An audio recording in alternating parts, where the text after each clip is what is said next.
estamos hablando acerca de ajustes, algunas áreas, algunos aspectos de nuestra vida donde necesitamos ajustarnos para estar preparados. El libro de San Juan, el apóstol San Juan, en el verso 10, capítulo 10, verso 10, dice: el ladrón no viene sino para matar, hurtar y destruir. Mas yo he venido para que tengan vida y vida en abundancia. Qué interesante que este versículo nos habla de la llegada, la inmersión, de la venida de una persona. Y cada uno de ellos tiene una razón, un propósito diferente para venir. Si miramos la primera persona que dice que viene con tres propósitos, y es matar, hurtar, destruir. Y la otra persona es Jesús, que dice que Él viene para que tengan vida y para que la tengan en abundancia. De esto vamos a hablar hoy, amados hermanos. Y la temática de hoy es ajustándonos para la vida abundante. A los que les gusta escribir, ajustándonos para la vida abundante.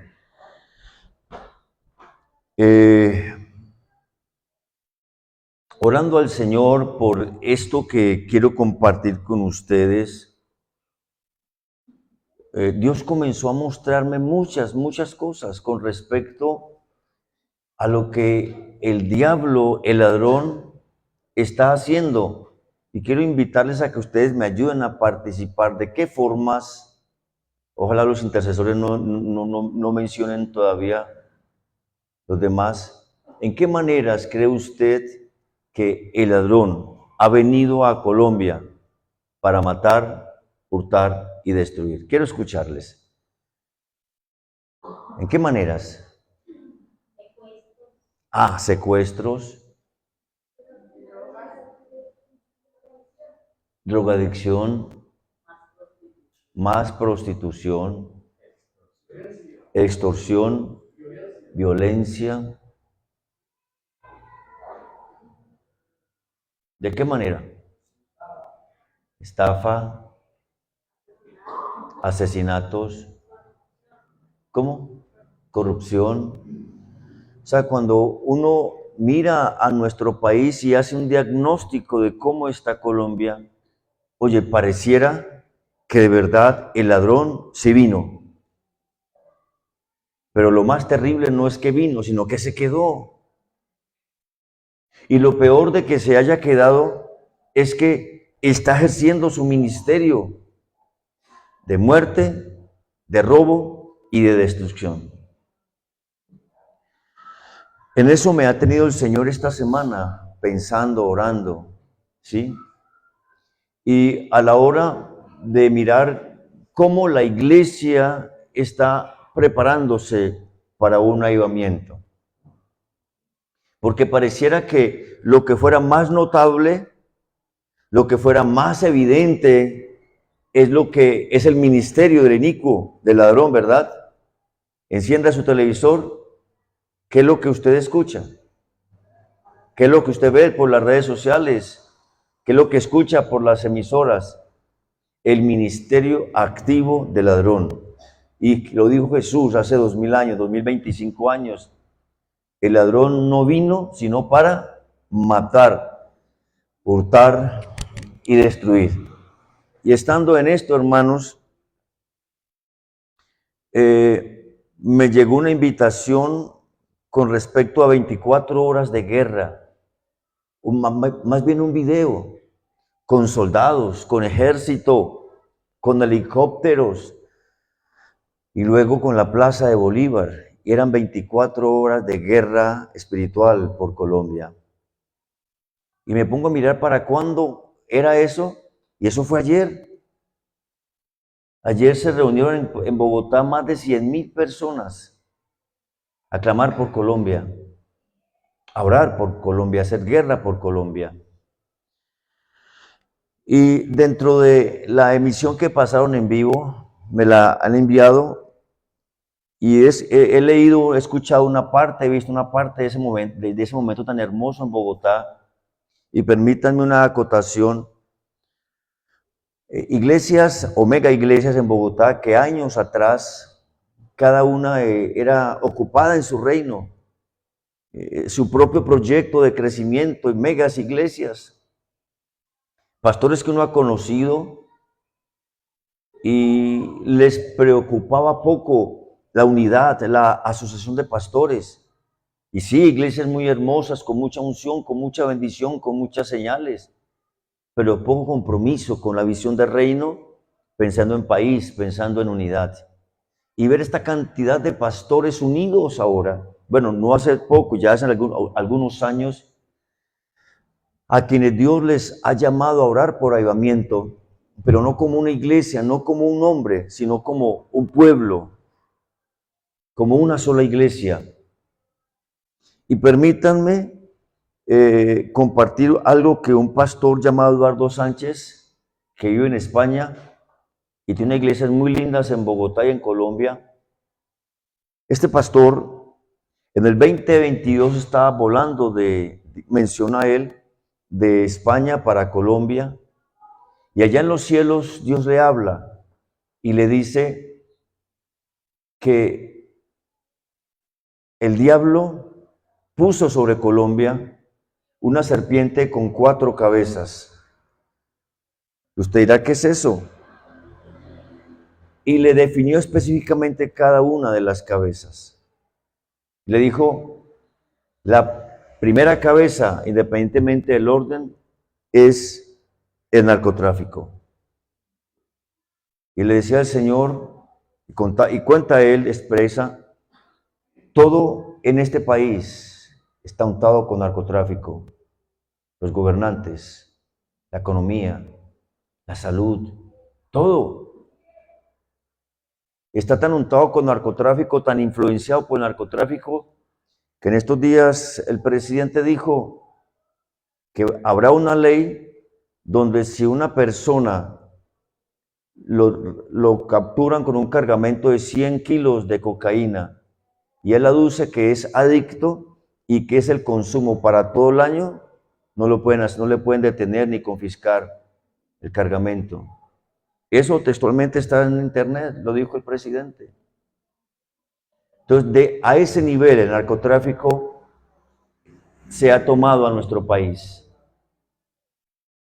La segunda cabeza que le habló el Señor a este pastor es la corrupción. Y le decía al Señor, todo en este país se gana con corrupción. Todo en este país se hace con corrupción. Los puestos con corrupción, los cargos con corrupción, se compra, se vende, todo se compra. Y es una cabeza muy fuerte en Colombia. Lo tercero que le hablaba al Señor, la tercera cabeza que le hablaba al Señor es la brujería. Del 2022 hacia acá, este país se ha fortalecido en brujería como nunca. Los ríos, y esto usted lo puede buscar en el tiempo del año 2022 y año 2023, páginas enteras hablando de narcotráfico, hablando de corrupción y hablando de lo que voy a decir con respecto a la brujería. Los principales ríos de Colombia han sido embrujados por los brujos. La Plaza de Bolívar han traído santeros de República de Haití, de Cuba y países africanos solamente para rezarlos y echar tierra de muertos alrededor. El Congreso de la República, el Capitolio del Congreso, ha sido bañado con tierra de muertos y los gobernantes han llevado al Congreso para atarlos a los brujos. Ustedes saben cómo funciona esto, mis amados. Y en cuarto lugar, la cuarta cabeza que le dice el Señor a este hombre, este siervo de Dios, que está sobre Colombia desde el 2022 hacia acá, es la anarquía. Anarquía. Y ustedes saben que la anarquía es permitir que cada uno haga lo que quiera. Anarquía es cuando la Constitución y las leyes se bajan por la faja y cada uno hace lo que quiere. Y estamos en un momento, en un gobierno, donde a lo malo le llaman bueno y a lo bueno le llaman malo. Estamos en un momento de la historia de nuestro país, hermanos, como nunca se ha retrocedido por causa, dice este hombre, de estas 4 cabezas que esta serpiente colocó Satanás sobre Colombia. Usted pensará, bueno, esto parece un poco fanático, un poco salido de lo real. Váyase para el libro de Apocalipsis y lea de la serpiente las 7 cabezas, 7 gobiernos, literal. Sí. Y cuando Jesús dijo, el ladrón no vino sino para matar, hurtar y destruir, ¿en qué creen ustedes que estaba pensando? ¿En jueguitos? ¿En tabla ouija? ¿Ustedes creen que estaba pensando en pequeños demonitos o demonios que la gente por pecar, por desobediencia, es oprimido? No, Jesús estaba viendo la realidad de un mundo oprimido por Satanás, que está ejerciendo su ministerio y lo ejercerá hasta el juicio final, y que es una realidad. Y nuestro país está viviendo una de las épocas más caóticas en toda su historia, desde el punto de vista espiritual, social, de seguridad, de economía, de espiritualidad. Solamente para mencionar un ejemplo, yo no sé si alguno de ustedes sabe quién es el nuevo director de Asuntos Religiosos del Ministerio Interior. ¿Alguien ha leído? ¿Quién, mi hermana?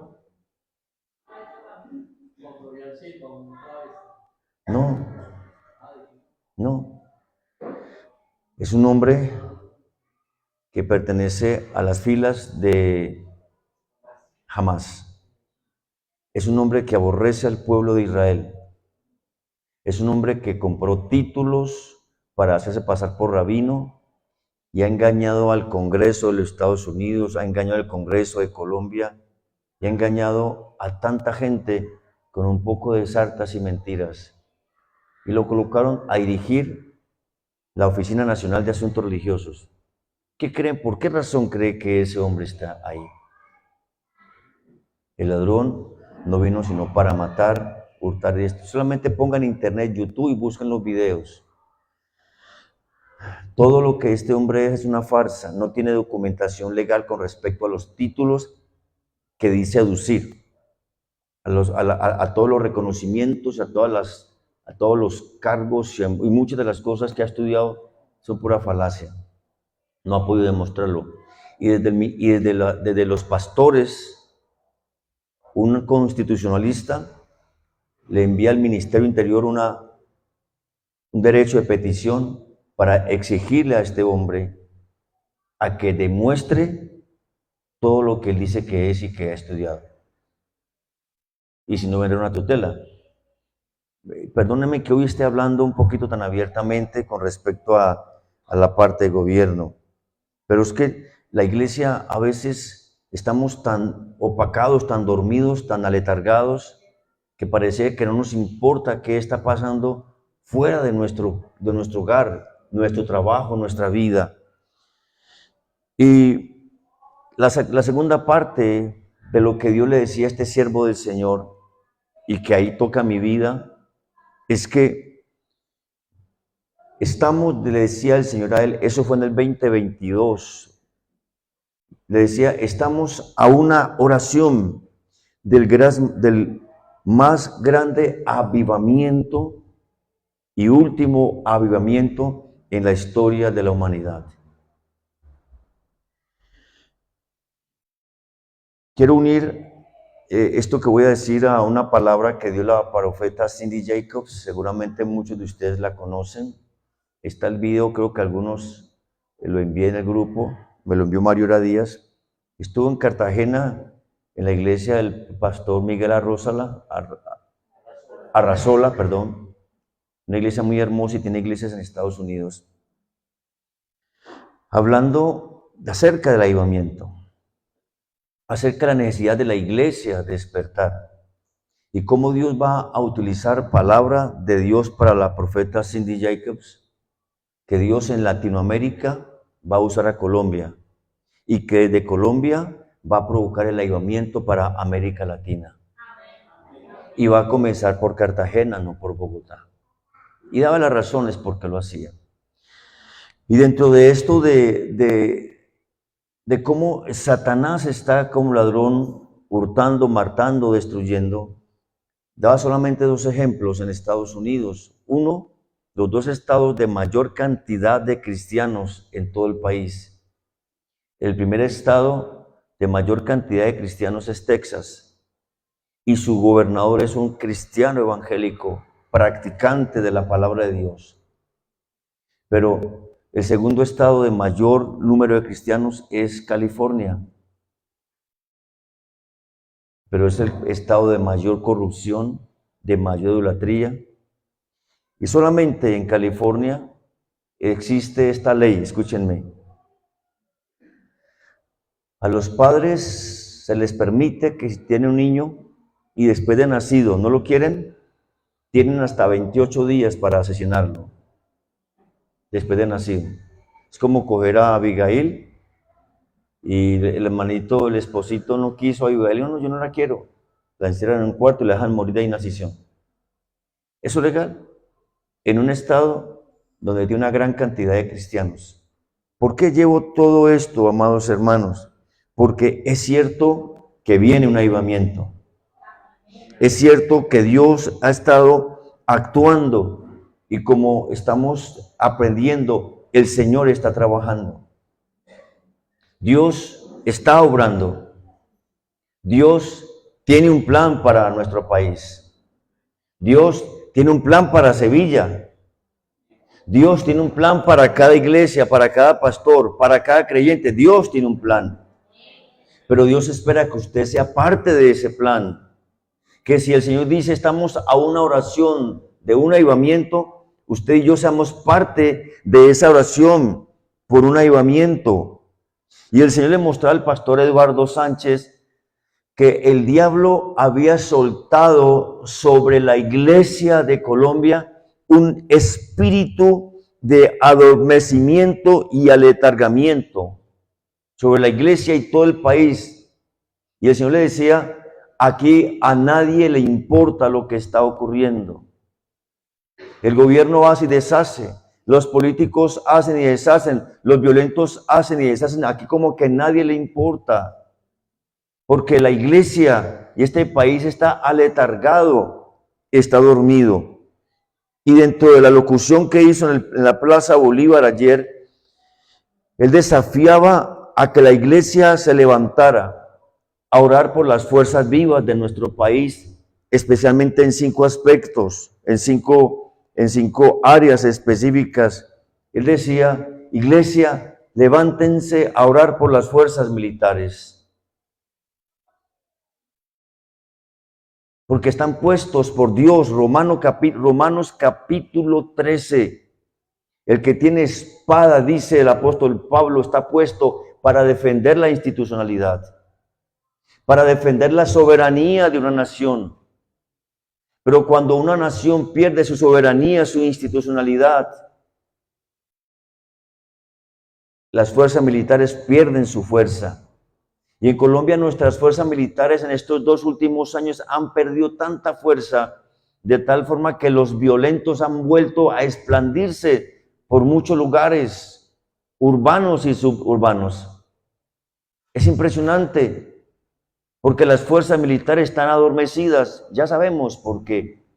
Dios nos invitaba a orar por las fuerzas militares. Ustedes saben quién es el comandante de las fuerzas militares. Desde Gustavo Rojas Pinilla no había un militar en el Ministerio de la Defensa.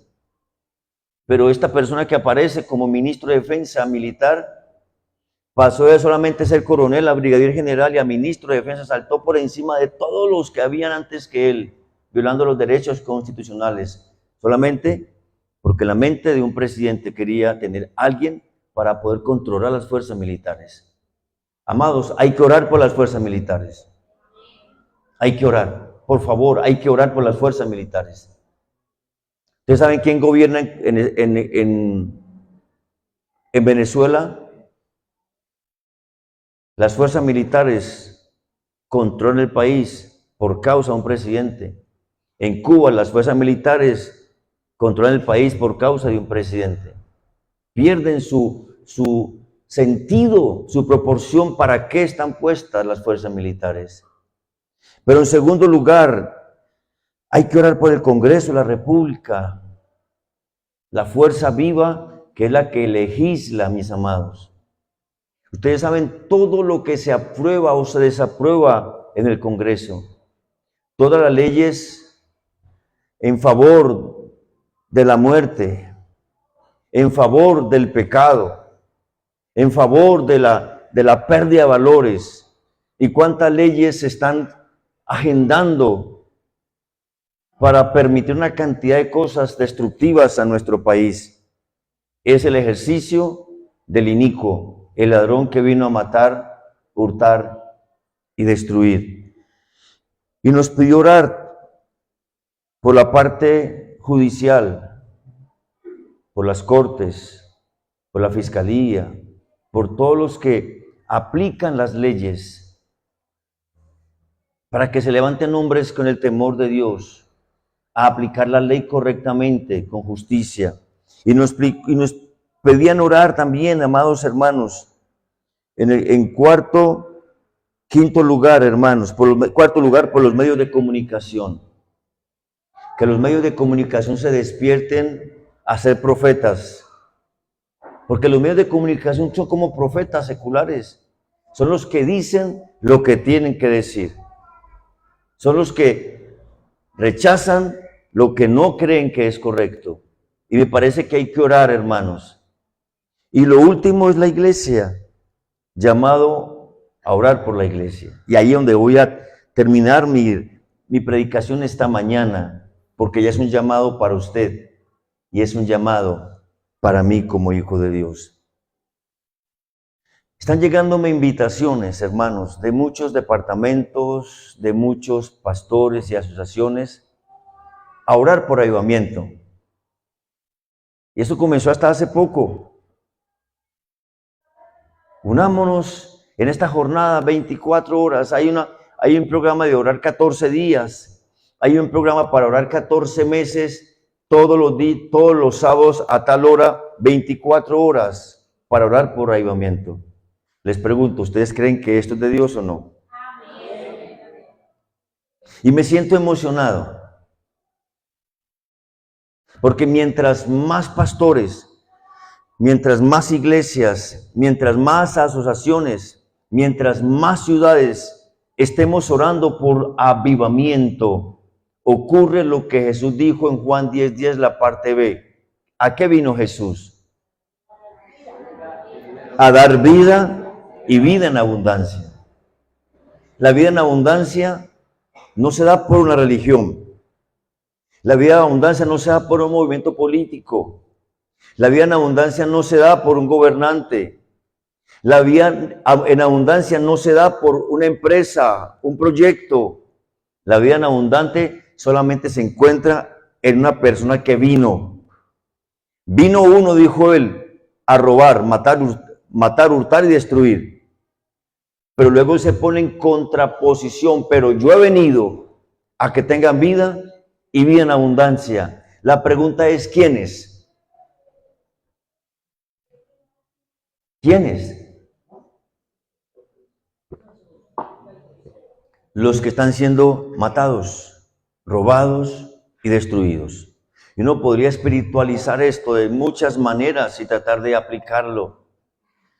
Pero en un mundo donde el ejercicio, el ministerio del ladrón está tan activo, está tan poderoso, pareciera que estuviera ganando la batalla. En tiempos donde en vez de avanzar pareciera que se retrocede, en vez de crecer pareciera que se decrece, en vez de mejorar pareciera que se empeora, viene nuestro Señor a decir: yo he venido para que tengan vida y para que la tengan en abundancia. Nuevamente pregunto, ¿cómo puede operar esa vida?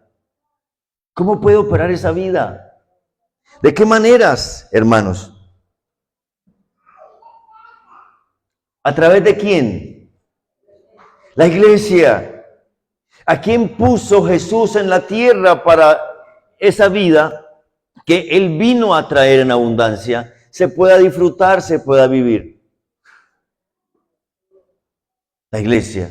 Decía Cindy Jacobs, este año, escúchenme, amados, este año 2025, en palabra que Dios le ha mostrado a ella, es el año donde la iglesia tiene que despertarse a ese gran avivamiento como nunca. Porque si la iglesia no lo hace, vendrá el sueño más profundo, vendrá la tragedia más terrible, vendrá lo peor que le haya pasado a este país en toda su historia. Por lo tanto, si Jesús dijo, yo he venido para que tengan vida y la tengan en abundancia, yo quiero ser parte de esa iglesia. Yo quiero ser parte de esos que dicen, yo me sumo a que haya vida y vida en abundancia en mi hogar, en mi barrio, en mi iglesia, en mi ciudad, en mi país. Porque la vida abundante que yo reflejo es lo que otros van a disfrutar. En estos días me decía un pastor que aprecio mucho. Me decía, pastor, ¿usted cómo hace para madrugar tanto y dormir tan poco?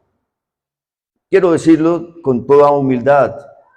No quiero aparentar nada de lo que no se está haciendo. ¿Usted cómo hace para mantenerse tan fuerte y mantener metido en tantas cosas? Yo intento y no puedo. ¿Usted cómo hace para orar esas horas y mantener gente despierta a esa hora? Y lo miré con mucho amor y mucho respeto y fui un poquito fuerte a lo que le dije. Y le respondí de esta manera: mi pastor, ahora yo quiero preguntarte, ¿cómo haces tú para estar durmiendo como nuestro país está pasando, con lo que estamos viviendo? ¿Cómo hago? ¿Cómo haces tú? Le dije. Dios nos ha llamado a vigilar. Dios nos ha llamado a buscarlo. Y es cierto, mis amados, ¿cómo hacemos nosotros como iglesia para estar durmiendo cuando nuestro Padre está velando? Cuando el Hijo está trabajando. ¿Cómo hacemos usted y yo para permitirle al destructor que siga destruyendo? Y estoy ocupado en rencillas, en contiendas, en boberías. Y estoy ocupado pensando solamente en negocio, trabajo, profesión. Estoy pensando solamente en mi hijo, mi esposo, y no veo más allá. ¿Cómo hacer para despertar? Y me regalaba el Señor lo que compartí anoche en Galicia, porque son dos realidades, y a partir de esas dos realidades es que usted y yo, en el nombre del Señor, vamos a entrar en avivamiento. ¿Las quiere escuchar o no? Primera realidad, Salmo 137. Lo conocemos de memoria, seguramente lo hemos leído. Salmo 137.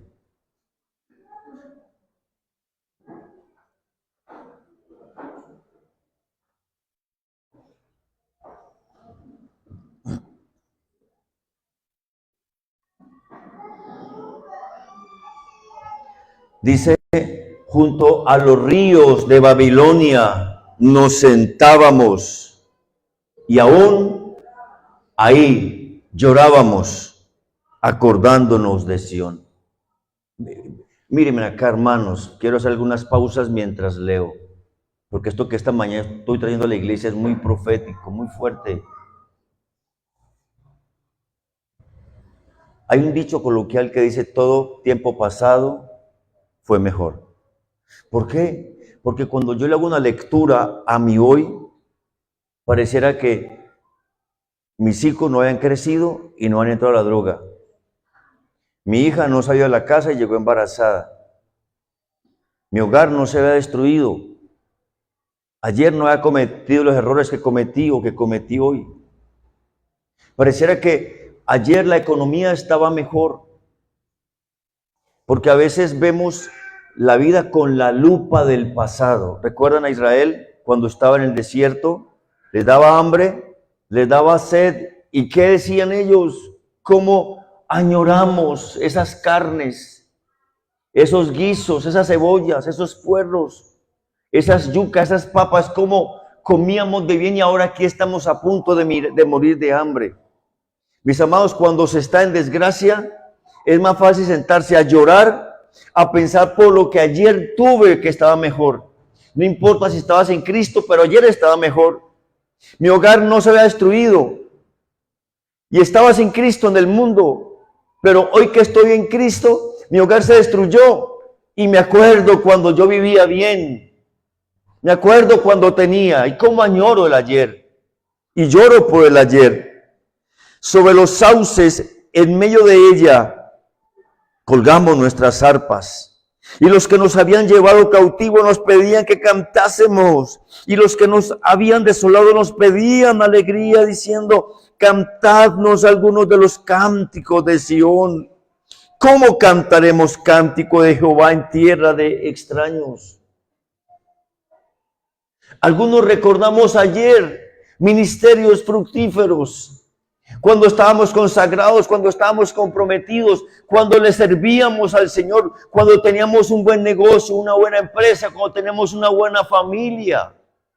Algunos recordamos, vemos el panorama hoy tan oscuro que dan ganas de llorar, pero el problema es que se quedan o nos quedamos llorando y dejamos de ser y dejamos de hacer aquello para el cual Dios nos creó.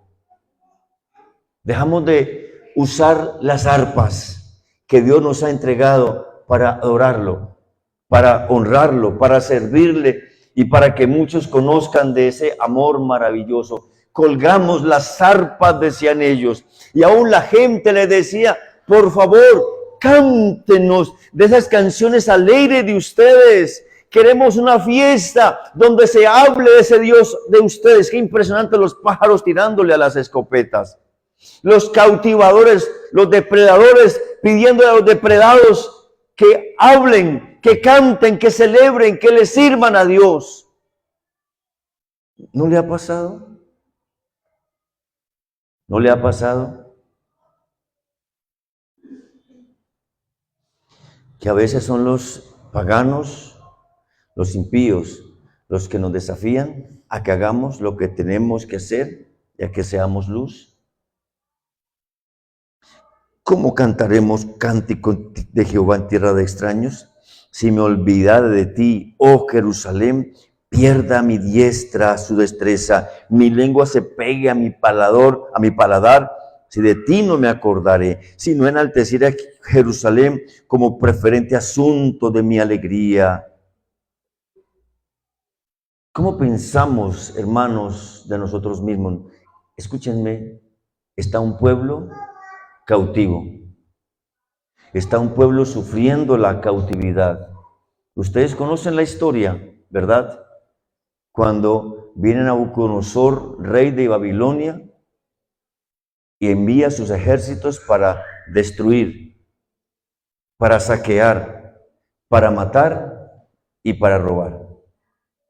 El ministerio del ladrón.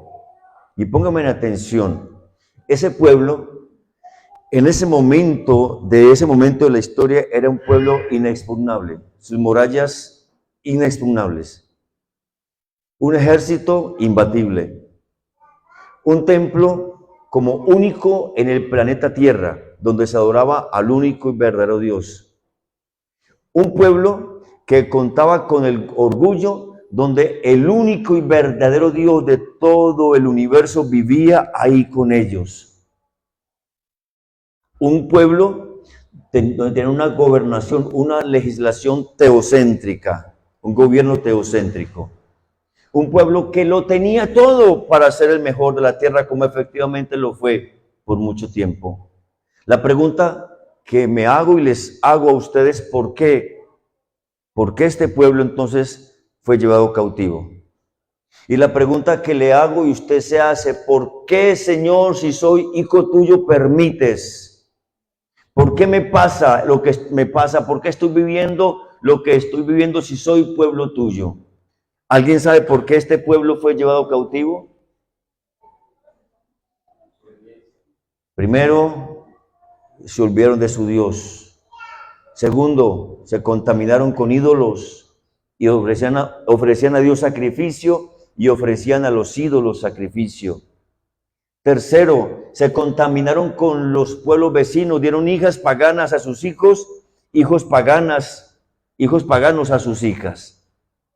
Y cuarto, se olvidaron de que tenían que servir a Dios. Dejaron de diezmar y por dejar de diezmar ya no hubo ministerio en el templo. ¿Y qué hizo el enemigo? Vino y destruyó los muros de Jerusalén. Vino y mató a los empresarios, a los gobernantes, a los principales. Vino y saqueó el templo de Jerusalén, llevó todas las riquezas que le pertenecían al Señor en el templo y las llevaron para el templo pagano, para ofrecérselas a su Dios. Destruyó el templo, destruyó los palacios, acabó con todo y lleva a los príncipes y algunos nobles cautivos a Babilonia. Las mujeres fueron embarazadas, abrían sus vientres, les sacaban sus hijos y los estrellaban contra las rocas y los echaban al mar. Las niñas eran violadas por los soldados babilonios. Y la pregunta es, ¿por qué Dios permite que a mí me pase esto?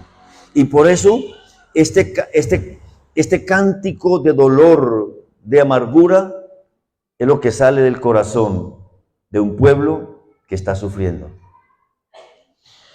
Yo no sé qué sale de su corazón cuando sufre. ¿Solo amargura? ¿Solo veneno? ¿Solo tristeza? ¿Solo queja? ¿Solo lágrimas? Ahí tenemos. Y tanto estaban tan mal que decían, se maldecían a sí mismos. Si yo de cantar en tierra de extraños, mejor mi lengua se seque en mi paladar. En otras palabras, que me vuelva mudo. Si yo de servir a Dios en tierra de extraños, entonces que mi diestra se seque y se pegue. ¿Acaso no es para eso para el cual Dios escogió un pueblo? ¿Para servir en tierra de extraños? ¿Acaso no somos extranjeros y peregrinos en la tierra? ¿Acaso no nos ha puesto Dios a proclamar y a servirle a Dios en tierra de extraños? Ellos no. Pero aparte de eso, comenzaron a maldecir, a decir, ojalá te hagan a ti, Babilonia, lo que hiciste con nosotros. Bienaventurados los que agarran a tus hijos y los estrellen contra las rocas. Eso dice al final. ¿Qué creen ustedes que hay en el corazón de una persona que habla así? Que a Abigail la estrellen contra las rocas, porque tengo tanta ira. Que a Juanita la estrellen contra las rocas, porque es que tengo ira con los que, la familia de ellos que me hizo daño. Esa es la primera realidad. Escúchenme, amados. Por eso la iglesia se adormece. Porque la iglesia y la gente se queda mirando su desgracia, se queda pensando en su dolor, se queda en su tragedia, se queda en lo malo. Ellos no ven, como dice más Lucado, oro en la basura. Ellos no aprendieron a hacer resiliencia en su momento. Ellos se quedaron fatigados, se quedaron con su paradigma, con una mentalidad de pobreza, de pérdida, de culpa, de vergüenza, pero también de víctima, ahí, quejándose. Y por esa razón no salían. Y por esa razón Dios no los sacaba. ¿Cuántos años pasaron, recuerdan? ¿Alguien recuerda cuántos años pasaron así? 70 años. Y por eso Dios tiene que mandarles a decir con otro profeta. Ustedes, sus profetas falsos, los están engañando, diciéndoles que ya van a salir libres, que se preparen, que no hagan nada, que se sienten a esperar, como algunos de hoy dicen, ya Jesús viene, ¿para qué trabajar? Y le dice el Señor a ellos, por el contrario, ustedes allá donde están, donde yo los envié, ahí tienen que trabajar duro, ahí tienen que crecer, ahí tienen que multiplicarse, ahí tienen que darle hijas a sus hijos e hijos a sus hijas. Ahí ustedes tienen que orar por el país que los mantiene esclavos, bendigan, honren ese país, honren al rey. Porque en la paz de esa nación perversa, ustedes van a tener paz. Qué tremendo, ¿verdad? ¿Para alguien es fácil orar por aquel que le hace daño? ¿Para alguien es fácil orar por aquel que lo está afectando, que violó, que abusó, que maltrató, que hizo daño? ¿Cierto que no es fácil? Es muy duro. Pero eso es lo que manda el Señor. Y por eso los tiene allá 70 años, hermanos. 70 años. Hasta que por fin hacen clic. Y es la segunda realidad. Miren conmigo el Salmo 126. Quise ampliar un poquito el Salmo 137 para poder entender el Salmo 126. Un cántico que muchos en las iglesias disfrutamos cuando el Señor hiciere volver la cautividad de Sión. Seremos como los que sueñan. Entonces nuestra boca se llenará de risa y nuestra lengua de alabanza. Y entonces dirán esos entre las naciones, grandes cosas ha hecho Jehová con estos. Y entonces diremos nosotros, grandes cosas ha hecho Jehová con nosotros. Estaremos alegres. Hagamos un pare ahí. Sí, es amén, Abigail. ¿En qué se parece esta oración a la oración del Salmo 137? ¿Tiene alguna similitud? No. Completamente diferentes. 180 grados. Mientras una oración solamente habla de la queja, del lamento, del sufrimiento, de la pérdida, del dolor, el veneno que hay en el corazón para criticar, para maldecir, para deshonrar.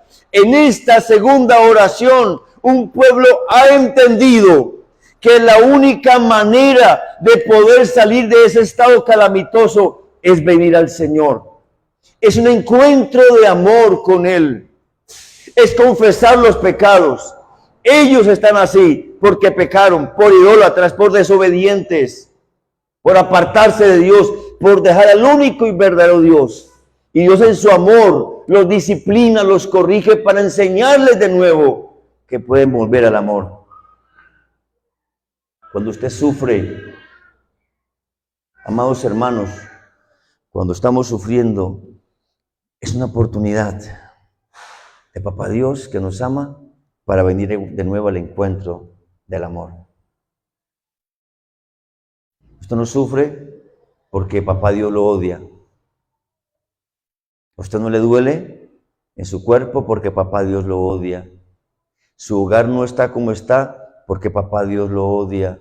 Sus hijos están como están porque Papá Dios lo odia. No.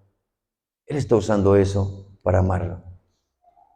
Que usted tenga de nuevo un encuentro con el amor.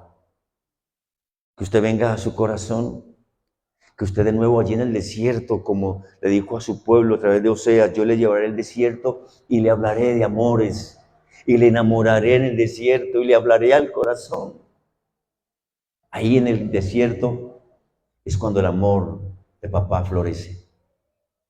Ahí en el desierto es cuando el Señor quiere que tu corazón y el suyo se fusionen y disfrute de su amor. Y vuelvas a verlo a Él como el gigante, no a Goliat.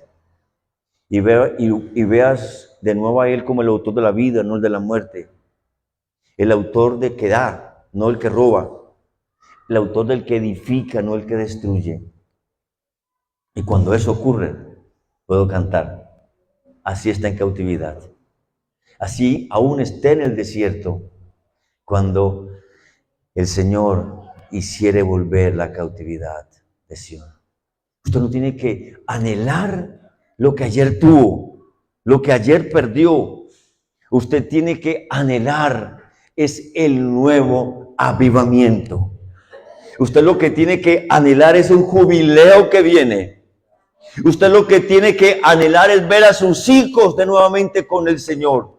Usted lo que tiene que anhelar es ver su hogar completamente restaurado. Usted lo que tiene que anhelar es una vez más convertirse en ese instrumento de Dios que un día fue. Usted lo que tiene que anhelar es ver de nuevo su empresa, su negocio, su vida restaurada. Cuando Jehová hiciere volver, habrá un momento, habrá un día que su dolor terminará. Habrá el momento en que su tragedia terminará. Habrá un momento en su vida cuando Dios en su amor y gran misericordia le ponga freno a lo que el diablo le está haciendo porque Él se lo permitió para mostrarle su amor. Que usted vuelva a soñar. Usted vuelva a aspirar. Cuando Jehová haga volver la cautividad de Sión, seremos como los que sueñan. Y yo quiero preguntar, ¿alguien que sueña cómo es? ¿Quién me puede ayudar? ¿Cómo es una persona que sueña? No el que se acuesta a dormir y tiene sueño, no. Alguien que sueña. ¿Cómo? Alegre. ¿Cómo es alguien que sueña? Optimista. ¿Cómo es alguien que sueña? Tiene esperanza. ¿Cómo es alguien que sueña? Con propósito. ¿Cómo es alguien que sueña? Victorioso. ¿Cómo es alguien que sueña? ¿Cómo es? Su mente crea. Su mente crea. Su mente crea. Sus manos escriben. Sus ojos ven lo que otros no ven. Porque Papá Dios dice, cosas que ojos no vio, yo voy a darte. Sus oídos oyen lo que otros no oyen, porque Papá dice, y yo te haré escuchar cosas que otros no escuchan. Su corazón siente cosas, porque Papá dice, y pondré en tu corazón cosas que otros no tienen. Los que sueñan están empoderados, no se desaniman. Los que sueñan ya olvidaron el pasado, ya perdonaron el pasado.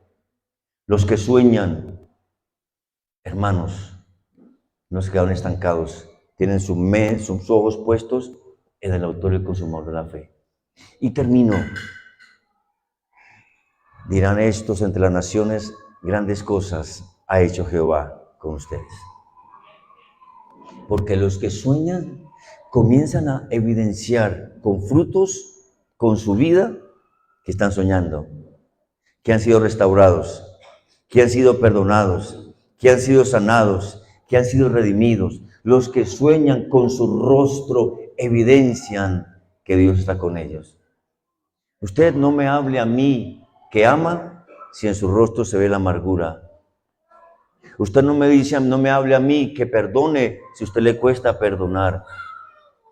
Usted no me diga a mí que ora por las mañanas a las 3, pero su rostro se ve malhumorado, incómodo. Usted no me diga a mí que es un soñador y nadie está conociendo a Jesús a través de tu vida. Porque los que ven en usted y en mí son las otras personas. Grandes cosas ha hecho Jehová con estos. Que sus vecinos le digan, grandes cosas ha hecho el Señor contigo. Que los compañeros de trabajo, que la universidad, que en el colegio, que en el negocio, que la empresa, lo vean resplandecer. Está llorando, tiene cáncer, le duele hasta los huesos, pero su rostro está irradiando el avivamiento. No tiene para comer, pero su rostro está irradiando la gloria de Dios. Hay problemas con sus hijos, con su cónyuge, pero su rostro está irradiando el poder de Dios. Hay luchas, hay pruebas, hay tentaciones, pero su rostro está irradiando pureza y santidad. Amados, entre las naciones van a decir grandes cosas. Ellos son los que tienen que publicar las maravillas que Dios hace en usted y en mí. Y termina diciendo el salmista, y diremos entre nosotros, grandes cosas ha hecho el Señor con nosotros. ¿Cuántas cosas ha hecho el Señor contigo? Hay que cantarlo, hay que celebrarlo, que la gente los escuche. Amados, que la gente no escuche más queja en su boca, que la gente no escuche más lamento, que la gente no vea más lágrimas de dolor, que la gente no vea más el resentimiento que carga, que la gente no vea más su pasado, que la gente vea la gloria de Dios en su vida. Ahí la gente va a creer que usted es un verdadero discípulo de Jesús. Ahí sí la gente va a querer caminar con el Señor. ¿Aló? Y mire cómo termina el salmista. Haz volver nuestra cautividad, oh Jehová. ¿Están libres ya ahí? No están libres, pero acá y acá están libres. Haz volver nuestra cautividad, oh Jehová, como los arroyos en medio del desierto, dice la versión Nueva Traducción Viviente. Los que sembraron con lágrimas, con regocijo segarán, irán dando y llorando el que lleva la preciosa semilla, mas volverá a venir con regocijo, trayendo sus gavillas.